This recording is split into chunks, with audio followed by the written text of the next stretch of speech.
As the first round robin of the Louis Vuitton Trophy regatta in La Maddalena nears its completion, it was time for a rare night off, a crew beach party enabling everybody to take stock of the beautiful Sardinian surroundings.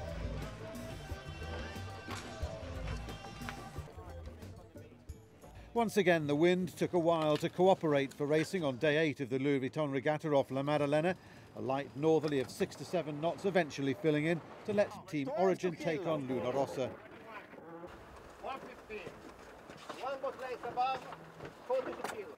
As is so often the case in America's Cup-style match racing, the start box action was decisive if somewhat sedentary.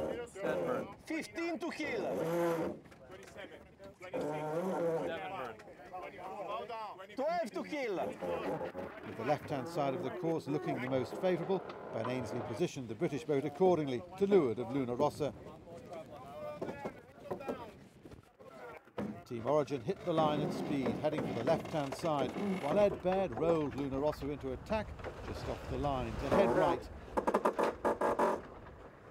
Shortly afterwards came the voice of Origin navigator Peter Iser saying it was a split wind, the boat sailing in 2 different breezes. Yeah, split wind, huh?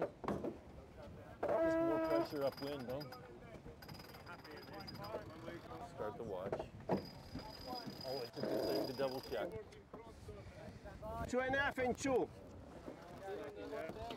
And it didn't take long to discover who had the best one. Origin riding a left-hand shift around the top mark, 35 seconds ahead of Luna Rossa.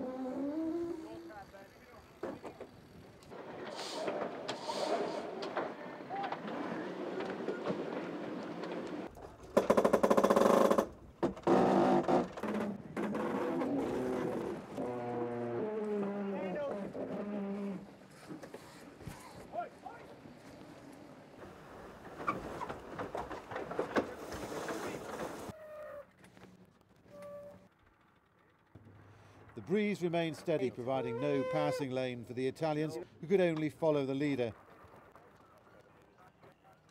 5 seconds. Team Origin going on to win by 37 seconds.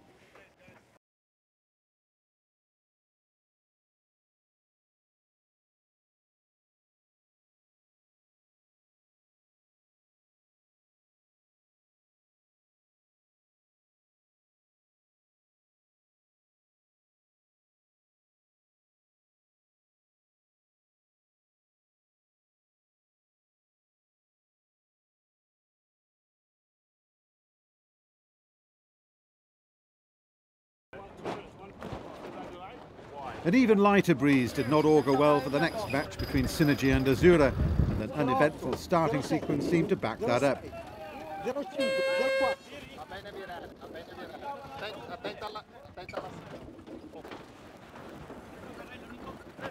Synergy tactician Rod Dawson reckoned the line was square to the wind, but still wanted the right-hand side and got it.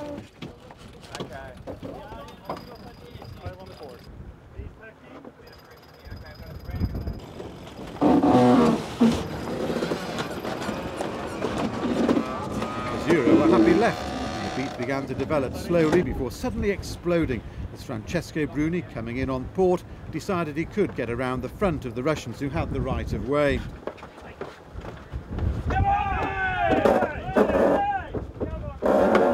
From a distance it looked like a classic port starboard infringement.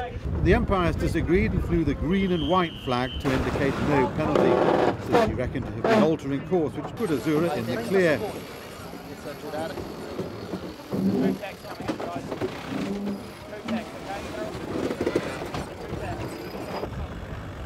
Now the scrap was full on, Synergy tried to force their way back into the lead.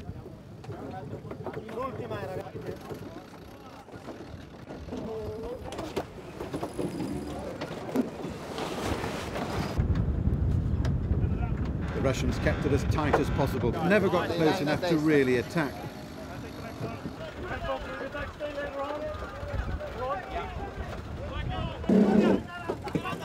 Guarda lui,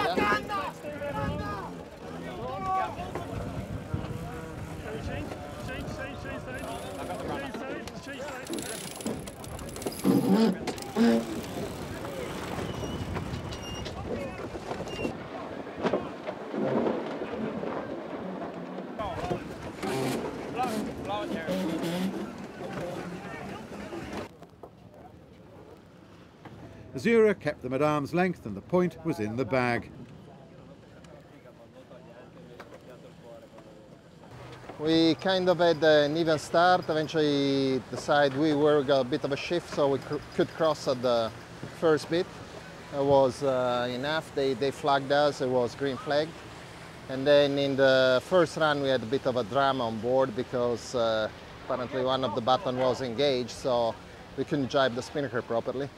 And so we got rolled, and from then on it was a bit tight, so we had to defend all the second bit and the run, but finally got our way. So we're very happy with this result and looking forward to next race. 5, A good day for Azura was about to turn bad as they took on Artemis in race 3. Early in the pre-start, Francesco Bruni looked to have trapped himself in an awkward spot, perhaps failing to keep clear. Off Artemis came the speculative question. Up went the protest flag, followed soon after by the blue flag on the umpire boat. Azura now well and truly on the back foot with the race yet to start. Faster, clear 3. Nice, Terry, nice. Terry, he's killing. By now, though, the breeze was beginning to play some tricks, swirling down the track in puffs of pressure to give Azura some hope of breaking free. We're just going to bear away and go breeze behind.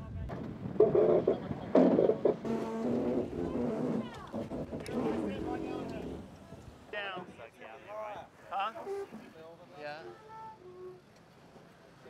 The Italians' best chance came on the first run, which had the protest flags flying, as Bruni gradually eased ahead of Terry Hutchinson at the helm of Artemis. At the gate, the Italians led, but only by 9 seconds, and soon after exiting, Artemis tacked to regain the power of the right. It proved conclusive, and by the top mark, Azura's attacks had failed. Artemis powering down the run for home with a 20-second lead, and the Italians still carrying a penalty.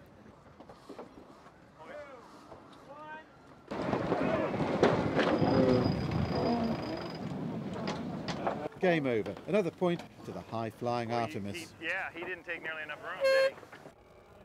Shredded sails decided the outcome of both the day's remaining races. Sweden's Artemis, the form team of the regatta so far, were trailing another emerging force, Russia's Synergy. Karol Jablonski had won the start and led comfortably at the halfway gate. Then, as Terry Hutchinson brought Artemis around the mark, the spinnaker dropped under the Swedish boat's bow, taking the pole with it.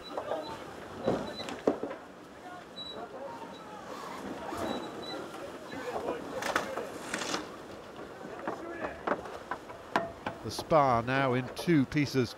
Artemis was dead in the water.